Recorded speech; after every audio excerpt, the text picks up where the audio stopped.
L'océan Pacifique recouvre à lui seul un tiers de la surface totale de notre planète. Pour vous donner une idée concrète, cela représente davantage d'eau que l'ensemble des terres émergées réunies. Et pourtant, dispersés à travers cet immense espace, sur des îles séparées par des milliers de kilomètres de mer ouverte, vit une unique famille culturelle qui fut la première à y poser le pied. La manière dont ces peuples ont accompli cet exploit extraordinaire a fasciné et obsédé les explorateurs, les chercheurs et les scientifiques depuis des siècles. Chaque réponse apportée engendrait une nouvelle contradiction. La théorie dominante pointait dans une direction précise, les données archéologiques allaient globalement dans le même sens, et pourtant, quelque chose résistait obstinément. Un signal génétique qui refusait de disparaître. Une ascendance que le modèle standard ne parvenait pas à expliquer de manière satisfaisante. Puis, l'ADN ancien est entré en scène et tout a changé. Ce qu'il a révélé n'a pas simplement affiné la théorie existante. Il en a renversé une partie de fond en comble. Les ancêtres de chaque Hawaïen, de chaque Maori, de chaque habitant de l'île de Pâques ne venaient pas de l'endroit que le modèle dominant avait désigné. L'océan a gardé ce secret pendant une très, très longue période. Pour bien comprendre ce que l'ADN a remis en question, il faut d'abord saisir ce que ces peuples ont réellement accompli. Le Pacifique n'est pas simplement grand. Le mot « grand » est tout à fait insuffisant pour en rendre compte. Le Pacifique est incompréhensible, de la même façon que les profondeurs du temps géologique sont incompréhensibles. L'esprit accepte le chiffre sans jamais vraiment en mesurer l'ampleur réelle. Un tiers de la surface terrestre. Plus d'océans que tous les continents réunis, avec encore de l'espace en surplus. Et sur des îles si reculées que certaines d'entre elles ne furent atteintes par des navires européens qu'au XVIIIe siècle, vivaient des peuples qui partageaient une même famille linguistique, un ensemble de traditions culturelles communes, une cosmologie partagée et une ascendance biologique commune. Ce seul fait devrait vous arrêter net. Le triangle polynésien donne à cet accomplissement toute sa dimension. Hawaï au nord, la Nouvelle-Zélande au sud-ouest et l'île de Pâques au sud-est. Reliez ces trois points et vous encerclez environ 26 millions de kilomètres carrés d'océan ouvert. Chaque île significative à l'intérieur de ce triangle a été découverte, colonisée et habitée par ces mêmes peuples. Pas approximativement les mêmes, exactement les mêmes. Ce qu'ils accomplissaient n'avait rien de primitif. C'était une forme de sophistication qui n'a véritablement aucun équivalent dans le monde antique. Les étoiles, certes, mais aussi les houles océaniques qui transmettent des informations sur les terres lointaines dans la façon dont elles se courbent et se réfléchissent. Les trajectoires de vol des oiseaux, les formations nuageuses au-dessus d'îles pas encore visibles à l'horizon, les changements de vent qui révélaient quelque chose à quelqu'un ayant passé toute une vie à les déchiffrer. Sans instruments, sans carte. Une tradition de navigation transmise entièrement dans les esprits et dans les corps de ceux qui la pratiquaient. Et puis il y a la patate douce, une plante domestiquée en Amérique du Sud, retrouvée en train de pousser à travers toute la Polynésie des siècles avant qu'un seul navire européen ne traverse le Pacifique. Quelqu'un a effectué cette traversée. Quelqu'un a transporté ces plantes à travers le plus grand océan du monde et en est revenu. La question de savoir qui et dans quelle direction allait se trouver au cœur du débat sur les origines pendant de nombreuses générations. Ce que les Polynésiens ont bâti, en d'autres termes, n'était pas une civilisation contenue par sa géographie.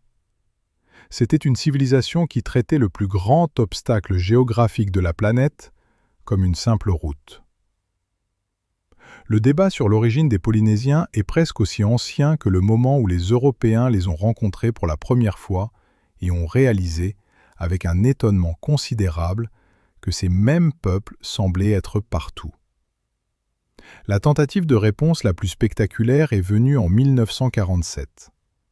Thor Heyerdahl, un explorateur norvégien animé d'une théorie convaincante et d'une tolérance extraordinaire pour le risque, construisit un radeau en bois de balsa qu'il baptisa Kon-Tiki et le navigua depuis les côtes du Pérou jusqu'aux îles du Pacifique Sud. Il y est arrivé. Le voyage était authentique, la navigation était réelle, et la conclusion qu'il en tira était presque entièrement erronée. Les Polynésiens, affirmait Heyerdahl, avaient leurs origines en Amérique du Sud. Les courants marins allaient dans la bonne direction. La patate douce était sa preuve principale. La communauté scientifique n'était en grande partie pas convaincue, et les décennies suivantes de linguistique, d'archéologie et de génétique allaient lui donner raison de l'avoir été. Le modèle dominant qui remplaça sa théorie pointait dans la direction exactement opposée, d'ouest en est et non d'est en ouest. L'expansion austronésienne, telle qu'elle fut désignée, retraçait les origines polynésiennes à travers l'Asie du Sud-Est insulaire jusqu'à Taïwan, en passant par les Philippines vers l'Indonésie, à travers la Mélanésie et finalement vers le Pacifique lointain. L'analyse linguistique la confirmait. La culture Lapita, une tradition céramique distinctive apparaissant à travers le Pacifique occidental il y a environ 3000 ans, la confirmait également. Pendant longtemps, ce modèle tint, mais il présentait un problème persistant qui refusait de s'effacer. Le signal génétique et culturel provenant de Mélanésie, notamment des populations apparentées aux habitants de Papouasie-Nouvelle-Guinée, continuait d'apparaître dans l'ADN polynésien. Ce n'était pas une trace marginale, c'était substantiel. Et cela s'accommodait mal d'un modèle qui traitait la Mélanésie essentiellement comme un couloir que les ancêtres des Polynésiens avaient traversé, plutôt que comme un lieu où quelque chose de fondateur s'était véritablement produit. Les chercheurs débattaient pour savoir si ce signal représentait un contact occasionnel le long d'une route migratoire ou quelque chose de bien plus significatif. Sans preuve biologique précise, aucun camp ne pouvait trancher la question. Les formes des céramiques et les arbres linguistiques sont des outils puissants, mais ils ne sont pas, en définitive, équivalents à la biologie. Et tout cela était sur le point de changer. L'ADN ancien a transformé ce qu'il était possible de savoir. Pas progressivement et pas à la marge. Il a entièrement redéfini la question. Des chercheurs ont extrait du matériel génétique de restes osseux à travers le Pacifique, notamment d'individus issus de sites funéraires polynésiens anciens, et ont séquencé ce qu'ils ont trouvé en le comparant au panorama plus large de la génétique des populations humaines. Ce qui en est ressorti n'était pas une simple confirmation du modèle existant. C'était considérablement plus intéressant que cela. Le signal austronésien est bien réel. L'ascendance principale des populations polynésiennes remonte effectivement à travers l'Asie du Sud-Est insulaire, conformément au cadre d'origine taïwanais que la linguistique et la céramique Lapita avaient longtemps soutenu. Cette partie du modèle établi a survécu à l'examen génétique. Mais l'ascendance mélanésienne, ce signal qui avait toujours été difficile à intégrer dans le récit standard, s'est avérée bien plus significative que la théorie du couloir ne l'avait permis. Ce n'est pas une trace, ce n'est pas un bruit de fond accumulé par des contacts fortuits le long d'une route migratoire. C'est une contribution fondatrice substantielle, structurée et ancienne, issue de peuples apparentés aux Papous. Et surtout, la génétique ne suggère pas qu'elle soit arrivée progressivement. Les données pointent vers un événement de mélange spécifique, relativement concentré dans le temps, ayant produit une population fondatrice qui portait déjà ces deux ascendances avant même que le peuplement de la Polynésie lointaine ne commence.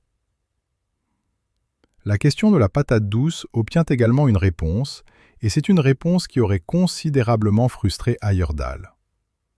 L'analyse génétique de la plante elle-même confirme un contact pré-européen entre la Polynésie et l'Amérique du Sud. Mais le sens du mouvement était polynésien vers l'extérieur et non sud-américain vers l'intérieur. Les navigateurs qui ont traversé jusqu'aux Amériques et en sont revenus avec cette plante étaient polynésiens. Le radeau d'Heyerdahl a prouvé que le courant pouvait vous porter vers l'ouest. Il n'a rien prouvé sur l'identité de ceux qui avaient réellement effectué ce voyage. Ce que l'ADN ne produit pas, c'est un unique point d'origine bien défini. L'ascendance polynésienne est stratifiée. Elle est le registre biologique de populations distinctes dont les histoires se sont croisées en un lieu et un moment précis, donnant naissance à quelque chose de nouveau. Quelque chose qui allait ensuite s'étendre sur plus de 26 millions de kilomètres carrés d'océan ouvert. La question que la génétique a ensuite soulevée était de savoir exactement où cette intersection s'était produite. La génétique ne vous dit pas seulement ce qui s'est passé. Avec suffisamment de précision, elle vous dit où. Et ce « où », en l'occurrence, est le détail qui démantèle discrètement, mais définitivement, la version de l'histoire que la plupart des gens avaient acceptée. L'événement de mélange, ce moment fondateur où des populations apparentées aux Austronésiens et des populations apparentées aux Papous se sont réunies pour produire le pool génétique polynésien ancestral, pointe génétiquement vers l'Océanie proche. Il s'agit des îles situées immédiatement à l'est de la Nouvelle-Guinée, de l'archipel Bismarck et des îles Salomon. Une région qui se trouve à la lisière occidentale du monde Pacifique, géographiquement proche de la Mélanésie et très loin des vastes étendues océaniques que la Polynésie allait finalement remplir. Ce n'est pas là où le modèle standard plaçait l'action décisive. Le cadre allant de Taïwan vers l'Océanie lointaine, dans ses versions les plus épurées, traitait la région mélanésienne comme un passage. Quelque chose que les ancêtres des Polynésiens traversaient en route vers autre chose.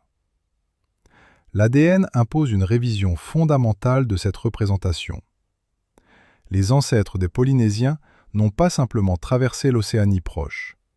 Ils s'y sont installés. Ils se sont mariés avec des populations apparentées aux Papous qui vivaient dans ces îles depuis des dizaines de milliers d'années. Et ils ont emporté le résultat de cette rencontre vers l'est dans le Pacifique, lorsque la grande expansion a finalement commencé. La culture Lapita, la tradition céramique que l'archéologie avait longtemps associée aux populations proto-polynésiennes, apparaît dans cette même région. Pendant des décennies, elle a fourni le marqueur géographique sans fournir d'explication biologique de ce qui s'était réellement passé là.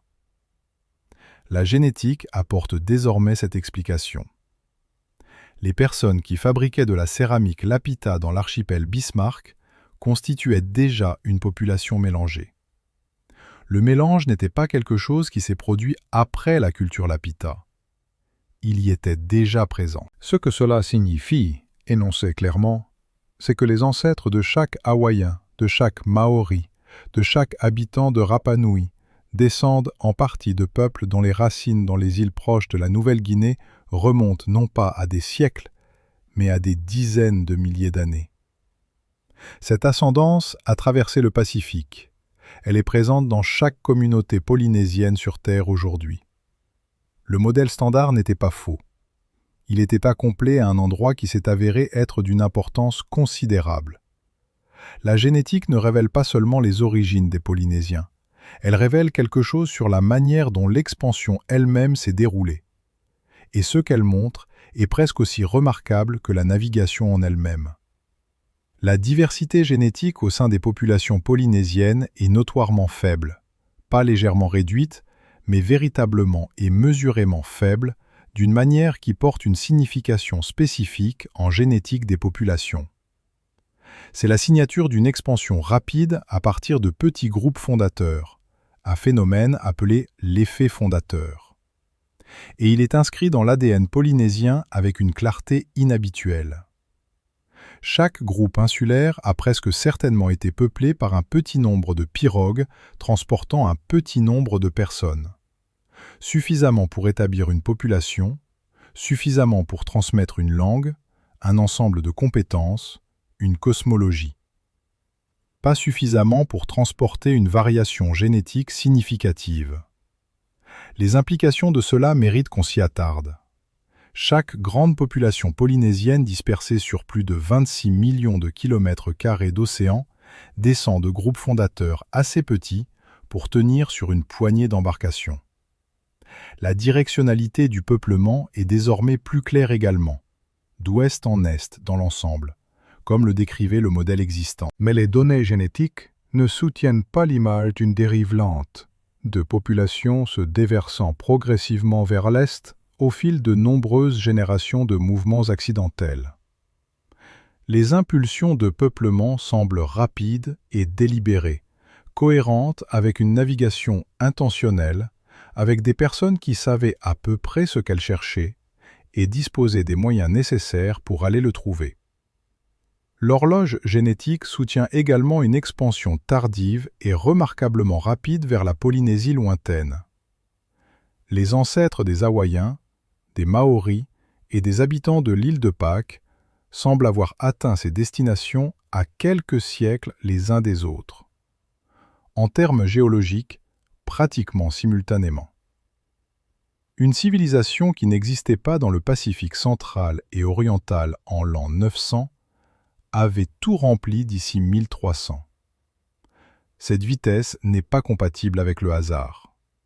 Ce n'est pas la signature de personnes tombant par chance sur des îles et y restant faute de pouvoir repartir. L'ADN confirme ce que les preuves de navigation avaient toujours impliqué. C'étaient des explorateurs délibérés. Ils sont partis. Certains d'entre eux sont revenus. Et ensuite, ils sont allés encore plus loin. L'ADN n'a pas tout résolu. Les origines polynésiennes restent plurielles, stratifiées, résistantes au genre d'explication unique et limpide qui permet une conclusion satisfaisante. Le signal austronésien est réel. La contribution papoue est réelle. Le contact sud-américain est réel. Ce ne sont pas des réponses concurrentes. Ce sont différents chapitres d'une même histoire. Et cette histoire est bien plus complexe que toutes les versions racontées avant l'arrivée de la génétique. Mais ce que la science a accompli est plus important que la résolution du mystère. Elle l'a humanisé. C'étaient des personnes traçables, des personnes dont les ancêtres ont passé des générations dans les îles proches de la Nouvelle-Guinée avant que quiconque ait conçu l'idée de traverser le Pacifique. Des personnes qui ont emporté cette histoire vers l'Est dans leur biologie, à travers des milliers de kilomètres d'océans ouverts, et l'ont déposée sur des îles si reculées que le reste du monde ne les trouverait pas avant des siècles. Les populations fondatrices étaient petites, les distances étaient vertigineuses, l'accomplissement était sans équivalent. Et ce n'était pas l'œuvre d'une seule origine. C'était l'œuvre d'un mélange de populations se rejoignant en Océanie proche, donnant naissance à quelque chose de nouveau, et faisant ensuite avec cette nouveauté ce qu'aucune autre civilisation n'a tenté à une échelle même remotement comparable. Les descendants de ces populations fondatrices sont vivants aujourd'hui à Hawaï, en Aotearoa, à Rapa Nui, aux Samoa, aux Tonga et dans les îles Cook.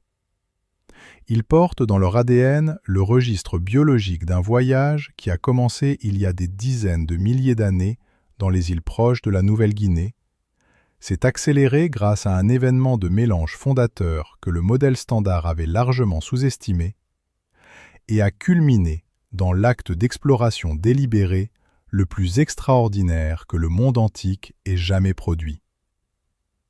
Le Pacifique est toujours là, toujours vaste, toujours la plus grande entité continue à la surface de la Terre. Pendant la majeure partie de l'histoire humaine, il a gardé ses secrets avec une indifférence totale, n'offrant rien aux chercheurs et aux explorateurs qui tentaient de le déchiffrer. L'ADN ancien lui a donné une voix. Et ce que l'océan a dit lorsqu'il a finalement parlé, c'est que les peuples qui l'ont traversé étaient bien plus remarquables et provenaient d'un endroit bien plus complexe que quiconque ne l'avait compris. Les figures sculptées de l'île de Pâques sont toujours là, silencieuses, tournées vers l'intérieur des terres, veillant sur une île si isolée que la terre habitée la plus proche se trouve à plus de 1600 kilomètres. Pendant des siècles, elles se sont dressées sans explication. Une civilisation qui était apparue, avait prospéré et s'était contractée, laissant des monuments, mais aucun récit clair sur l'origine de ces bâtisseurs, ni sur la façon dont ils étaient arrivés là. L'ADN n'a pas répondu à toutes les questions, mais il a répondu à celles qui comptaient le plus. Ces peuples n'étaient pas des voyageurs accidentels, emportés par les courants et assez chanceux pour survivre. Ils étaient les descendants délibérés d'un peuple ancien et métissé qui avait passé des générations à se préparer dans les îles proches de la Nouvelle-Guinée pour une expansion que le reste du monde n'aurait pu imaginer. Ils sont partis pour découvrir ce qui se trouvait au-delà de l'horizon. Ils l'ont trouvé. Et au sens le plus littéral et le plus biologique qui soit, l'océan qu'ils ont traversé est encore en eux aujourd'hui.